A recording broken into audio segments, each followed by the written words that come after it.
Hello everyone. चलिए, तो आज हम लोग का 5th लेक्चर है स्ट्रक्चर ऑफ प्रोटीन। तो स्ट्रक्चर ऑफ प्रोटीन में हम लोग बात करेंगे सबसे पहला प्राइमरी स्ट्रक्चर के बारे में, उसके बाद सेकेंडरी स्ट्रक्चर, फिर टर्शियरी स्ट्रक्चर और फोर्थ हम लोग देखेंगे क्वाटरनरी स्ट्रक्चर।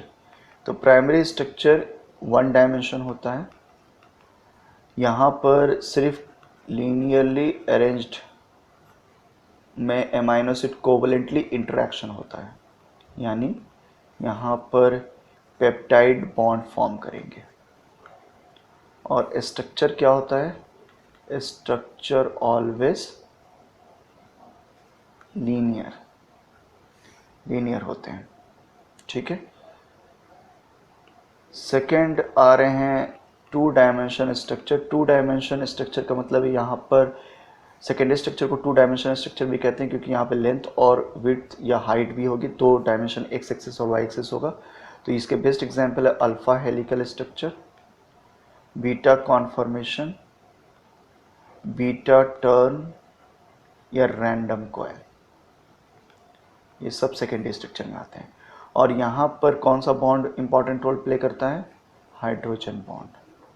अब वो इंट्रा भी हो सकता है विद इन द मॉलिक्यूल और with in the 2 different molecule, intra और इंटर। तो वो हम लोग लेटर ऑन में देखेंगे। लेकिन यहाँ पर नेक्स्ट इंपॉर्टेंट बॉन्ड कौन प्ले करता है? Hydrogen bond, apart from peptide bond. Peptide bond तो ऑलरेडी प्रेजेंट ही है प्राइमरी में। उसके बाद सेकेंडरी स्ट्रक्चर बना। अब आ रहा है टर्सरी स्ट्रक्चर, जो उसको 3D स्ट्रक्चर भी बोलते हैं। और इस स्ट्रक्चर में अब जो इंपॉर्टेंट रोल प्ले करता है वो प्ले करता है वीक इंटरेक्शंस, जिसको हम लोग नॉन कोवलेंट इंटरेक्शन भी बोलते हैं। नॉन कोवलेंट इंटरेक्शन इसमें कौन कौन आता है? तो हाइड्रोफोबिक इंटरेक्शन, उसके बाद में वंडरवॉल इंटरेक्शन, सी हम लोग कह सकते हैं आयनिक इंटरेक्शन, फोर्थ हम लोग कह सकते हैं या डी कह सकते हैं डाइपोल डाइपोल इंटरेक्शन। तो इस तरह के इंटरेक्शंस क्या होते हैं? Weak interactions. और ये सब रोल प्ले करते हैं। हाइड्रोजन बॉन्ड भी वीक इंटरेक्शन, लेकिन ये इसमें इंक्लूड नहीं हुआ क्योंकि ये ऑलरेडी सेकेंड डायमेंशन या 2 डायमेंशन या सेकेंडरी स्ट्रक्चर में इंपॉर्टेंट रोल प्ले कर रहा है। अच्छा, 3 डायमेंशन स्ट्रक्चर में जब प्रोटीन आ गया तो वो फंक्शनल हो जाते हैं। फंक्शनैलिटी हमेशा 3 डायमेंशन स्ट्रक्चर से ही स्टार्ट होगी। 2 डायमेंशन में एंजाइम या कोई प्रोटीन फंक्शनल नहीं होता। क्वाटरनरी स्ट्रक्चर आ रहे हैं। क्वाटरनरी स्ट्रक्चर हमेशा अप्लाई होता है मल्टीमेरिक प्रोटीन पर, क्योंकि यहाँ पे मोर देन 1 सब यूनिट होते हैं। और एक यहाँ पर 3 डायमेंशन स्ट्रक्चर दूसरे 3 डायमेंशन स्ट्रक्चर के साथ में इंटरेक्ट करता रहता है। अब वो इंटरेक्शंस वीक इंटरेक्शंस हो सकते हैं या फिर स्ट्रॉन्ग कोवलेंट इंटरेक्शन हो सकते हैं, जो प्रीवियस लेक्चर में हम लोगों ने देखा। तो लेकिन यहाँ पर एक कंडीशन है, क्वाटरनरी स्ट्रक्चर हमेशा मल्टीमेरिक प्रोटीन होंगे। तो जब 2 सेम या डिफरेंट टर्सरी स्ट्रक्चर आपस में कंबाइन करते हैं, इंटरेक्ट करते हैं, तो उसको क्वाटरनरी स्ट्रक्चर बोलते हैं। तो यहाँ पर हम लोगों ने समझा स्ट्रक्चर ऑफ प्रोटीन के बारे में। अब हम लोग बात कर रहे हैं नेक्स्ट प्यूरिफिकेशन ऑफ प्रोटीन में। सबसे पहले हम लोग आ रहे हैं कि क्या क्या स्टेजेस यूज़ करते हैं हम लोग प्यूरिफिकेशन में। तो सबसे पहला स्टेप को हम लोग बोलते हैं क्रूड एक्सट्रैक्ट। क्रूड एक्सट्रैक्ट में क्या करेंगे? सबसे पहले सोर्स ले लेंगे। जैसे मुझे एक एंजाइम को प्यूरिफाई करना है और वो सोर्स है ई कोलाई, बैक्टीरिया। प्लांट भी हो सकता है, एनिमल भी हो सकता है, लेकिन मैंने एक सिंपल एग्जांपल ले लिया बैक्टीरिया का। ई कोलाई से मुझे ये प्यूरिफाई करना है एक प्रोटीन, और वो प्रोटीन है फॉर एग्जांपल नाइट्रेट रिडक्टेज। ठीक है, NR इसको शॉर्ट फॉर्म में लिखते हैं। तो ये ई कोलाई में प्रेजेंट रहता है और इसको हम लोग को प्यूरिफाई करना है, ये हम लोग का टारगेट है। तो सबसे पहले हम लोग क्या करेंगे? एंजाइम ऐसे करते हैं। एंजाइम ऐसे क्या होता है? जहाँ पर हम लोग इसकी एक्टिविटी को चेक करते हैं। जैसे सबस्ट्रेट डाला और अगर यहाँ पर NR प्रेजेंट होगा तो ये NR प्रेजेंट होगा, तो ये NR क्या करेगा? इस सबस्ट्रेट को प्रोडक्ट में कन्वर्ट करेगा। तो यहाँ पर समझाने के लिए मैं लिख देता हूँ, NO3 को NO2 में कन्वर्ट करता है नाइट्रेट रिडक्टेज। तो या तो आप डिसअपियरेंस ऑफ सबस्ट्रेट को मेज़र कीजिए या अपीयरेंस ऑफ प्रोडक्ट को मेज़र कीजिए। दोनों में से किसी को कर सकते हैं। दोनों केस में आपको ये पता चलेगा कि यहाँ पर एंजाइम आपका है, तभी वो सबस्ट्रेट को यूज़ करके प्रोडक्ट बना रहा है। ठीक है, तो सबसे पहले हम लोग को हर एक स्टेज में एंजाइम एक्टिविटी करना है। And what is the enzyme activity? It is the rate of conversion of substrate into product in 1 minute. How much? 1 micromole of substrate into product in 1 minute at 25 degree centigrade. ये definition होता है किसका? Enzyme ऐसे का या activity का। Rate of conversion of 1 micromole of substrate into product in 1 minute at 25 degree centigrade. अब यहाँ पर दूसरा हम लोग को करना है क्या? Total protein estimation. Total protein estimation, और इसके लिए हम लोग कोई भी यूज़ कर सकते हैं। ब्रेडफोर्ड रिएजेंट है या लॉरी मेथड है, तो मैं इसको नहीं डिस्कस कर रहा हूँ, ये आप लोगों ने किया हुआ है। तो लॉरी मेथड में आप लोगों को ये दो मेथड को यूज़ करके आपको क्या करना है? टोटल प्रोटीन का एस्टिमेशन। ये आपको बैकग्राउंड बताएगा, बैकग्राउंड कि कितना प्रोटीन प्रेजेंट है, और एंजाइम एक्टिविटी बताएगा आपका प्रोटीन ऑफ इंटरेस्ट वहाँ प्रेजेंट है। तो सबसे पहले हम लोगों ने क्रूड स्टेट के बारे में बात किया कि पहले हम लोग सोर्स लेंगे। सोर्स को लेने के बाद में उस सोर्स को ब्रेक कर देंगे, लाइसिस जिसको बोलते हैं, ब्रेक या लाइसिस, क्योंकि ये सेल है, सेल के अंदर ही नाइट्रेट रिडक्टेज है। तो जब इसको ब्रेक करेंगे तो ये नाइट्रेट रिडक्टेज बाहर की तरफ आएगा। और ब्रेक करने के लिए हम लोग कोई भी मेथड यूज़ कर सकते हैं। मैकेनिकल मेथड यूज़ कर सकते हैं इंस्ट्रूमेंट को, जिसमें हम लोग सोनिकेटर यूज़ कर सकते हैं, या फिर एंजाइमेटिक मेथड यूज़ कर सकते हैं। एंजाइमेटिक मेथड में हम लोग लाइसोजाइम या डिसाइक्लोसेरीन भी यूज़ कर सकते हैं, जो सेल वॉल को डिग्रेड करेगा, या दोनों का कॉम्बिनेशन यूज़ कर सकते हैं। तो अब यहाँ पर सारा इसका अंदर का जो मटेरियल है साइटोप्लाज्म में, वो आ गया एक बाहर की तरफ, और उसको आप एक ट्यूब में कलेक्ट कर लेंगे, और इसमें बफर है। एंजाइम को हमेशा बफर में रखेंगे, और इसके साथ में सारे प्रोटीन हैं, और इसी में आपका protein of interest nitrate reductase भी है। तो अब यहाँ पर क्या करेंगे? सबसे पहला स्टेप आपको क्या करना है, जब ये आ गया बाहर की तरफ बफर में, तो अब एंजाइम एक्टिविटी चेक करेंगे। दूसरा टोटल प्रोटीन एस्टिमेशन करेंगे। तो एंजाइम एक्टिविटी को मैं इस तरीके से लिख रहा हूँ कि एंजाइम एक्टिविटी यहाँ पे जब आपने चेक किया तो ये पॉजिटिव मिला, ठीक है, तो इसको मैं 1 मान रहा हूँ कि यानी आपका एंजाइम एक्टिविटी मिल रहा है, इसका मतलब नाइट्रेट रिडक्टेज है वहाँ पर, तो उसकी वैल्यू मैं 1 ले लिया। और टोटल प्रोटीन सिर्फ नाइट्रेट रिडक्टेज तो होगा नहीं, यहाँ पे बहुत सारे अदर प्रोटीन भी होंगे, तो वो सारे बैकग्राउंड हो गए। तो उस टोटल प्रोटीन को हम लोग एस्टिमेट किया ब्रेडफोर्ड, और वो मालूम चला कि यहाँ पर 1000 है। मैंने ये समझाने के लिए दोनों वैल्यू ले लिया, ठीक है। जैसे अगर एक ई कोलाई की बात करूँ तो ई कोलाई के अंदर 5000 डिफरेंट प्रोटीन है, 5000। अब उसमें आपका एक प्रोटीन ऑफ इंटरेस्ट है, कौन सा? Nitrate reductase. तो बैकग्राउंड क्या हो जाएगा? 1/5000। तो ये बहुत ज़्यादा बड़ा वैल्यू, मैं सिंपल रखने के लिए 1/1000 कर दिया। तो ये आपका बैकग्राउंड है, ये आप चाहते हैं कि एलिमिनेट हो, और ये एलिमिनेट नहीं होना चाहिए, ये प्रेजेंट रहना चाहिए, और इसकी एलिमिनेशन होकर फाइनल। तो 1/1000 से हम लोग स्टार्ट करेंगे, नीचे वाला बैकग्राउंड दिखा रहा है, हम लोग तब तक मूव करेंगे तब तक जब तक कि 1/1 नहीं आ जाए। तो ये क्रूड एक्सट्रैक्ट है, और ये फाइनल प्यूरिफिकेशन स्टेप है। तो हम लोग का टारगेट ये है 1/1000 से 1/1 तक आना। तो पहला स्टेप हम लोग ने क्रूड को ले लिया, देख लिया कि क्रूड क्या है। क्रूड के बाद में अब नेक्स्ट स्टेप आ रहे हैं। तो क्रूड हम लोग को करना ज़रूरी इसलिए है क्योंकि हम लोग को मालूम चलना चाहिए कि हाँ, हमारा प्रोटीन ऑफ इंटरेस्ट यहाँ प्रेजेंट है। अदरवाइज़ अगर यहाँ 0 आ जाएगा तो हम लोग आगे लेके सोर्स को, तब हम लोग गलत सोर्स ले लिया, वहाँ पर वो नाइट्रेट रिडक्टेज है ही नहीं। तो पहला एंजाइम एक्टिविटी होना चाहिए, और बैकग्राउंड को मेज़र कर लिया। अब आते हैं दूसरा step, which is known as salting out. Salting out में हम लोग एमोनियम सल्फेट को यूज़ करते हैं। एमोनियम सल्फेट की हाई टेंडेंसी है वाटर को एब्जॉर्ब करने की। तो ये क्या करेगा, बहुत सारे डिफरेंट प्रोटीन जो हैं वो उनको प्रेसिपिटेट कराएगा, क्योंकि उनके चारों तरफ से ये क्या करेंगे, एमोनियम सल्फेट जब डालेंगे तो वाटर को एब्जॉर्ब कर लेगा। तो अब वाटर उस प्रोटीन के साथ इंटरेक्ट नहीं करेगा, तो प्रोटीन क्या होंगे, एपियर होने लगेंगे, वो दिखने लगेंगे, प्रेसिपिटेट होने लगेंगे। तो यहाँ पर हम लोग डिफरेंट कॉन्सेंट्रेशन में डालते हैं, जैसे B.1 इसको पहला 0 to 15% स्लोली हाई कॉन्सेंट्रेशन की तरफ मूव करेंगे। उसके बाद 15 to 30% पे जाएंगे। फिर C 30 से 50% पे जाएंगे और D 50 से 70%। इसके ऊपर नहीं जाएंगे, नहीं तो DNA और RNA या फिर कार्बोहाइड्रेट भी प्रेसिपिटेट भी या होने लगेंगे। तो हम लोग जनरली 70% तक जाते हैं। ये क्रूड एक्सट्रैक्ट था।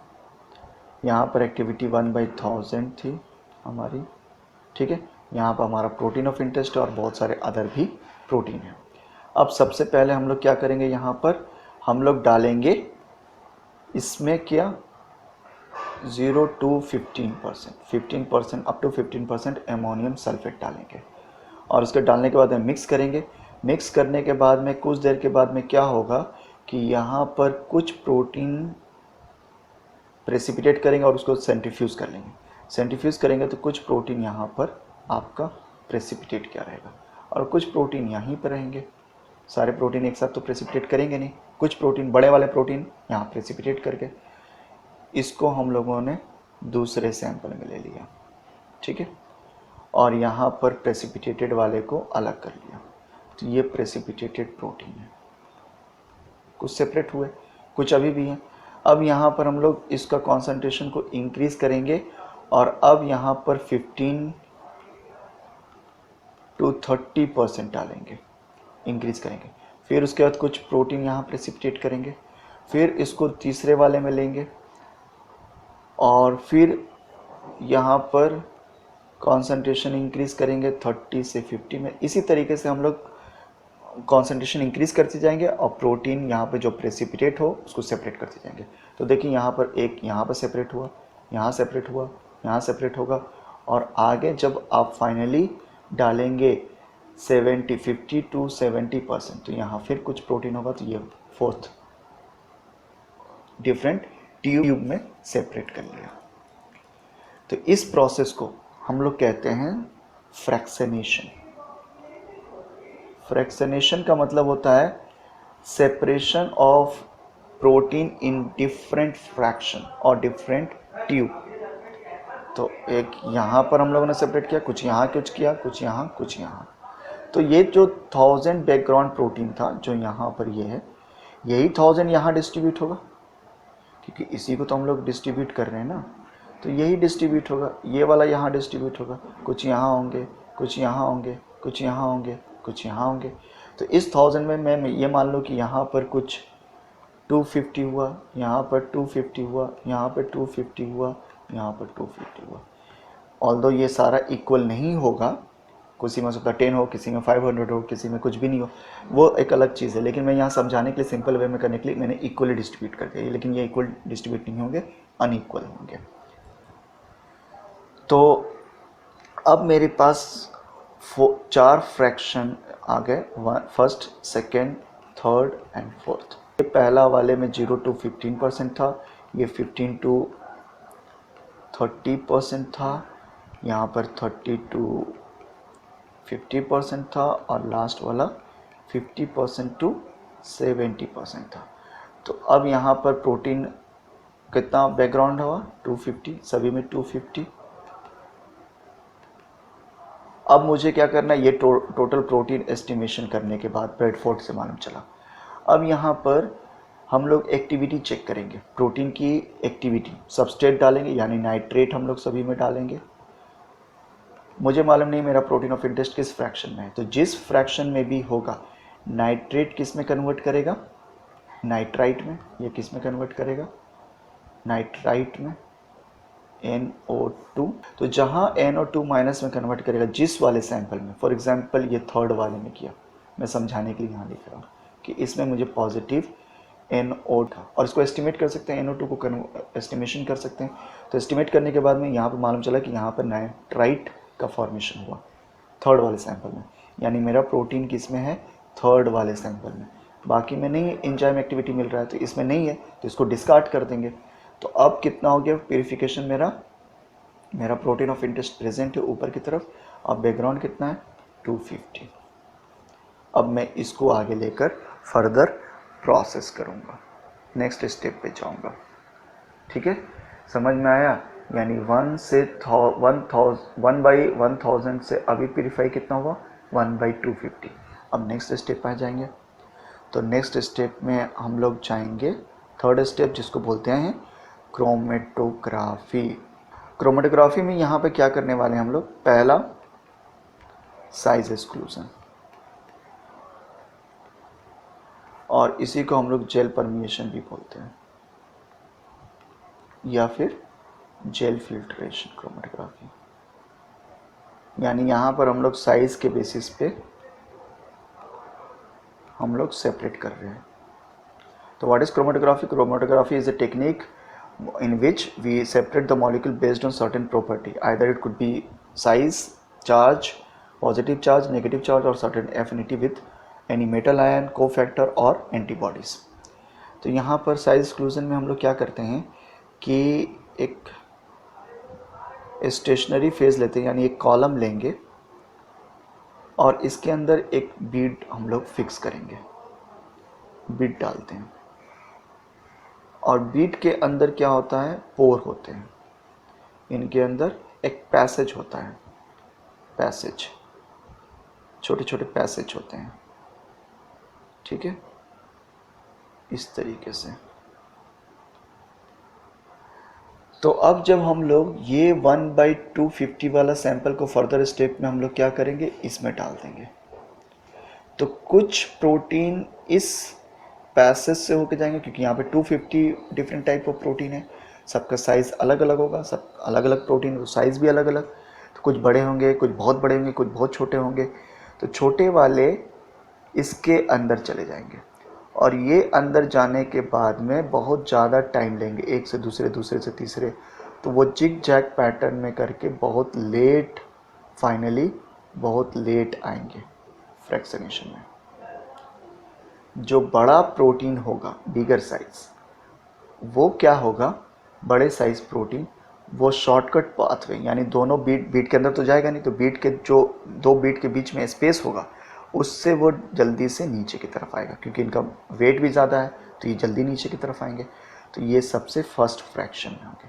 तो अगर साइज एक्सक्लूजन क्रोमेटोग्राफी में 5 फ्रैक्शन मैंने किया, 5 ट्यूब में इस सैंपल को कलेक्ट किया, तो 250 का डिस्ट्रीब्यूशन तो इसी में होगा, कुछ यहाँ आएंगे, कुछ यहाँ आएंगे।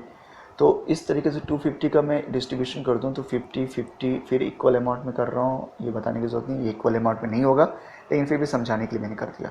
तो टोटल प्रोटीन जब एस्टिमेट किया तो यहाँ पे 50-50 सब इक्वल डिस्ट्रीब्यूट हुए, और पहला ये हुआ, लास्ट ये वाला हुआ।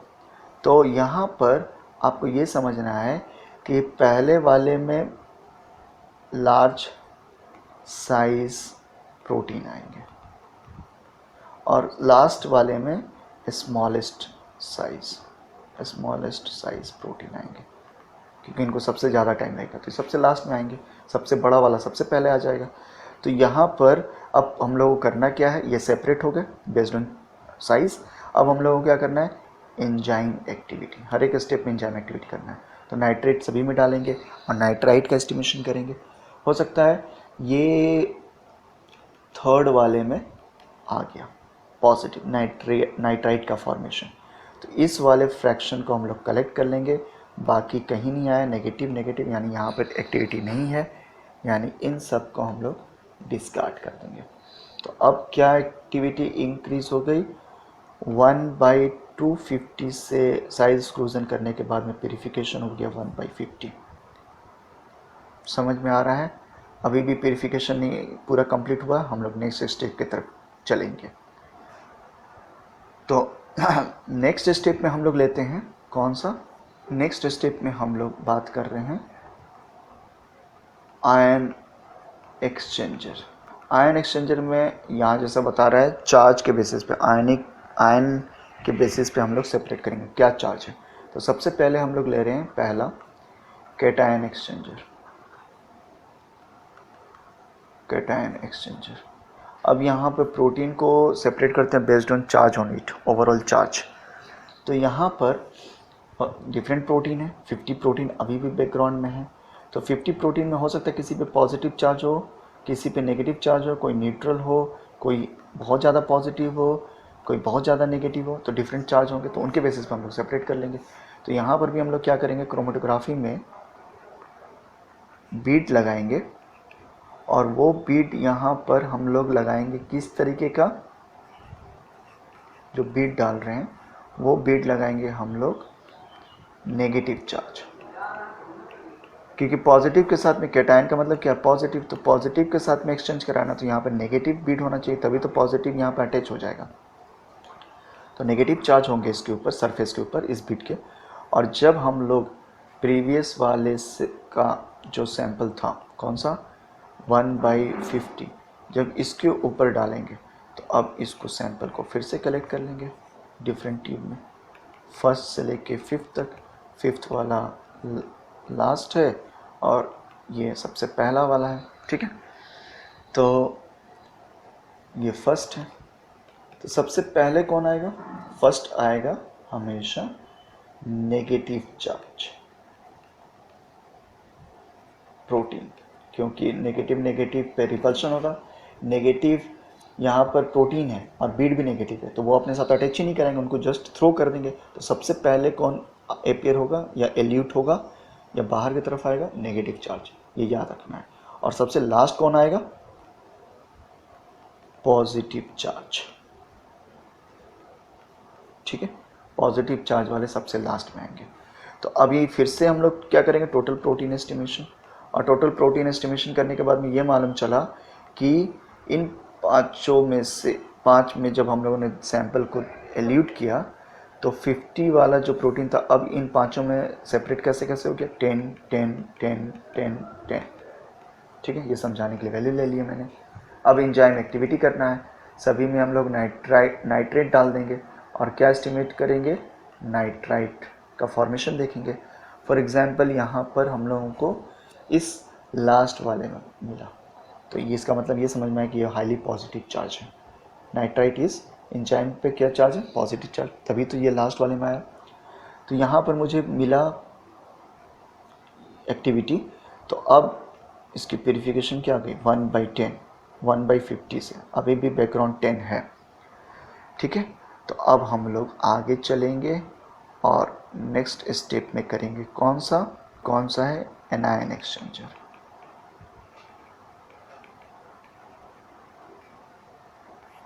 एनायन एक्सचेंजर में बीड लेंगे और इसके ऊपर हम लोग क्या डाल देंगे, किस तरह का, इसके ऊपर बीड डालेंगे जिसके ऊपर चार्ज होगा पॉजिटिव, क्योंकि हम लोग को एक्सचेंज किसके साथ कराना है, नेगेटिव के साथ। तो पॉजिटिव बीट लगाएंगे। अब इस वाले सैंपल को इसमें डाल देंगे, तो ये पॉजिटिव है, तो सबसे पहले सैंपल जो कलेक्ट होगा यहाँ पर कौन सबसे पहले आएगा, पॉजिटिव वाला। और सबसे लास्ट में कौन सा आएगा, नेगेटिव में। तो फर्स्ट आएंगे ये और लास्ट आएंगे नेगेटिव वाले। हम लोगों को इसी को डिस्ट्रीब्यूट करना है, तो यहाँ पर फिर से प्रोटीन 2 2 2 पाँचों में डिस्ट्रीब्यूट हो गया। नाइट्रेट डालेंगे, नाइट्राइट का एस्टिमेशन करेंगे, नाइट्राइट का।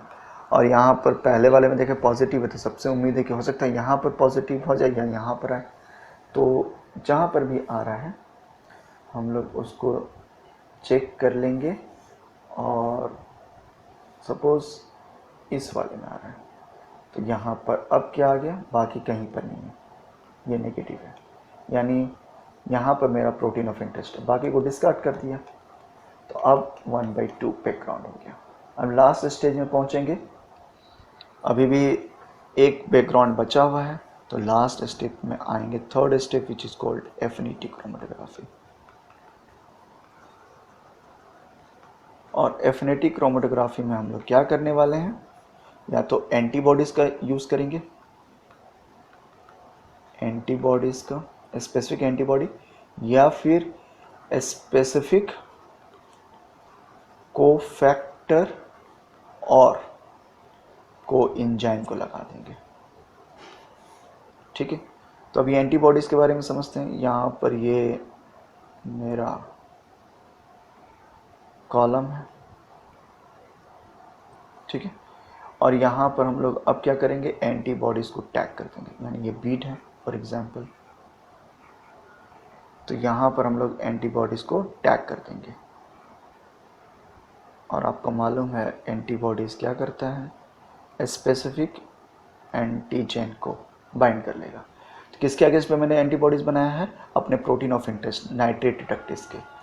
तो अब सपोज यहाँ पर दो तरह का एक है, एक ये मेरा प्रोटीन ऑफ इंटरेस्ट का शेप है, और दूसरा वाला मैं दिखाने की कोशिश कर रहा हूँ कि ये कुछ रैंडम है।